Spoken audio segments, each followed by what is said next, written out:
LG화학 하면은 2차전지 회사 혹은 2차전지 소재 회사 정도로만 생각을 하지만 LG화학은 바이오에도 역시 미래를 걸고 있습니다. 오늘의 주제는 LG화학의 제약 바이오 테마에도 관심을 가져보자 라는 더 벨의 기사에 근거를 조금 더 추가해서 방송해 보도록 하겠습니다. LG화학은 일찍이 1979년부터 제약 바이오에 뛰어들었고 그 중심에는 최남석 박사라는 인물이 있다고 합니다. 이분이 굉장히 중요합니다.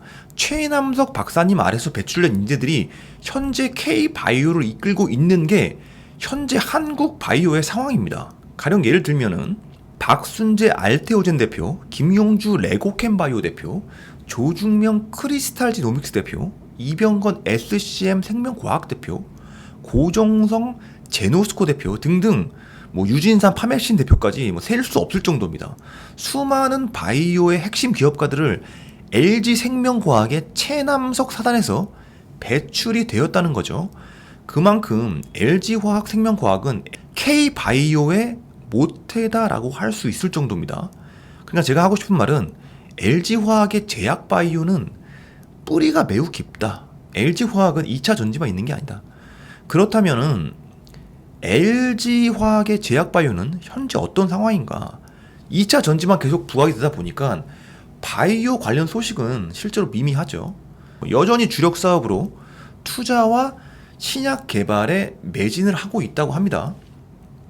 주요 연역을 조금만 보면은 2003년에 국내 최초로 미국 FDA 승인 신약 팩티브를 탄생시켰고 2012년 제미글로우라는 신약은 국내 최초로 매출 1,000억 원대를 돌파를 했고 2022년 올해에는 FDA 승인을 받은 아베오라는 미국 기업을 국내 최초로 한국 기업이 인수를 했습니다.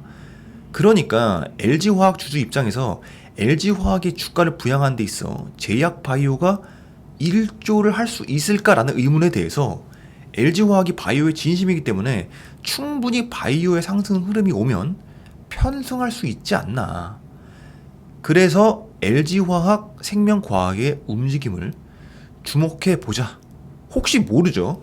LG화학의 1개의 사업부인 생명과학이 훗날 삼성바이오와 비슷한 규모가 될지 정말 모르는 겁니다.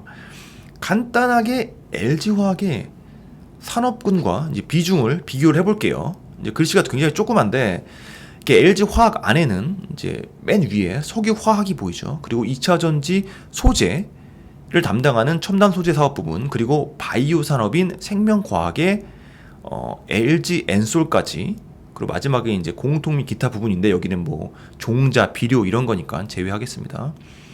여기서 LG 엔솔은 이제 더블 상장이니까 이제 주주 입장에서는 제외가 된다라고 해도 LG 화학 안에는 석유화학이란 주춧돌에 현재 핫한 2차 전지 소재, 그리고 미래를 향한 이제 생명과학까지 과거, 현재, 미래를 다 품고 있다. 아직 바이오의 비중이 크지 않죠. 이게 글씨가 너무 작아서 안 보이는데 이게 크기를 키워보면은 바이오의 비중이 가장 작습니다.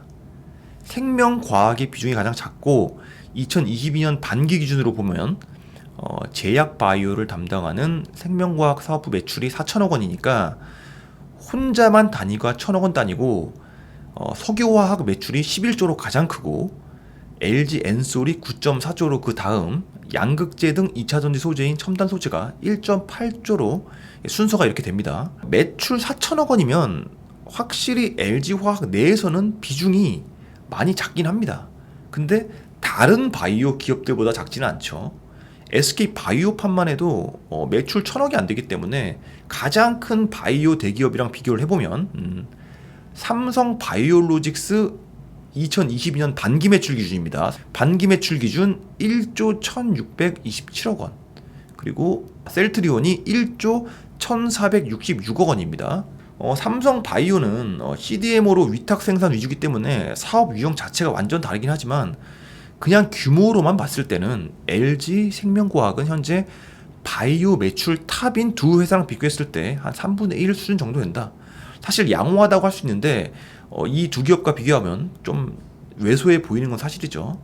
근데 진짜 중요한 거는 앞으로의 성장세가 어느 정도 될까, 즉 얼마나 많은 씨앗을 뿌렸는지가 굉장히 중요한데 그걸 한번 보겠습니다. 기사로 살펴볼 텐데, 가장 최근 재료는 미국 바이오 기업 아베오 인수 기사죠. 8,100억 원에 인수한 건데, 참고로 LG 생명과학 사업부의 작년 총 매출액이 6,900억 원이니까 1년치 매출보다 더 큰 돈을 써서 인수한 겁니다. 이번에 인수한 아베오는 신장암 치료 신약인 포티브를 보유하고 있고, 올해 예상 매출액 1,500억 원, 2027년 예상 매출액은 5천억 원에 달할 것으로 전망한다. 5천억 원이면 포티브 하나 팔아서 생기는 매출이 현재 반기 매출인 4천억보다 많아지는 거죠. 예상대로 흘러간다면 확실한 성장 재료라고 할 수 있겠습니다. 추가적으로 기사 내용 중에 LG화학은 생명과학 산업은 LG화학의 혁신 미래 성장 동력으로 물적 분할, 인적 분할 등 분사를 계획하지 않는다. 분사할 계획은 전혀 없다라고 합니다. 두 번째 재료는 통풍신약의 미국 3상 도입인데, 가장 진지한 재료이자 가장 큰 성장 동력이라고 보여지는 재료입니다. 바로 통풍신약인 티굴릭 소스타트. 이름이 특이하죠. 티굴릭 소스타트. 미국 2상 시험 결과 신속하고 강력한 요상 강화 효과로 기존 치료제와 차별화된 신약 개발 가능성을 확인했으며 위약군과 유사한 수준의 안전성을 입증했다. 그러니까 기존 치료제와는 차별화되는 성능이 보여지는 거고, 안전성은 유사하니까 성공한 거죠. 이제는 3상을 앞두고 있고, 3상에서는 350명을 대상으로 6개월간 약물의 유효성 및 안전성 평가를 한 뒤에 통풍 환자 1차 치료제인 알로푸티놀과 비교 시험도 진행한다고 합니다. 현재 계획은 2027년 미국 FDA로부터 1차 치료제로 품목허가 승인 획득 후 2028년부터 글로벌 판매에 본격 나설 계획.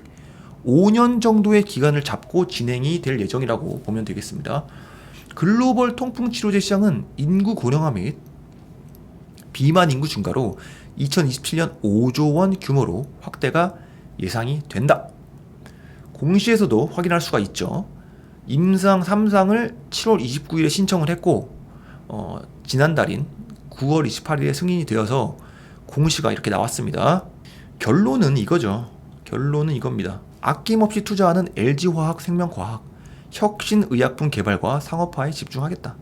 앞서 언급했던 신약과 아베오 인수 외에도 파이프라인이 여러 개가 추가되어 있습니다. 한번 더 살펴보면은 중국 파트너사인 트렌드테라 바이오사이언스를 통해 중국 국가약품감독관리국으로부터 LC510-255에 대해 아토피 피부염 환자 대상 임상 2상 계획을 승인받았다. 임상 3상까지 이어갈 계획. LG화학 생명과학이 개발 중인 비만 신약은 FDA로부터 프로오피오 멜라노코르틴 결핍증 치료를 위한 희귀의약품으로 지정받았다. 희귀의약품으로 지정되면 7년간 미국 시장에서 판매 독점권을 획득하고 임상시험 비용 지원 및 세금 감면 개발 관련 사전 상담 지원 등의 혜택을 받게 된다. 희귀의약품으로 지정되면 엄청난 혜택이 있다는 거죠. 이 외에도 골관절염 치료제, 두경부암 치료제 등 다양한 신약들이 임상을 진행 중이다. LG화학 생명과학은 대사질환부터 항암 면역질환까지 40여 개의 파이프라인을 보유하고 있다. 그중 12개의 신약 파이프라인은 임상시험에 돌입했으며 일부 파이프라인은 임상 최종 단계에 들어갔다.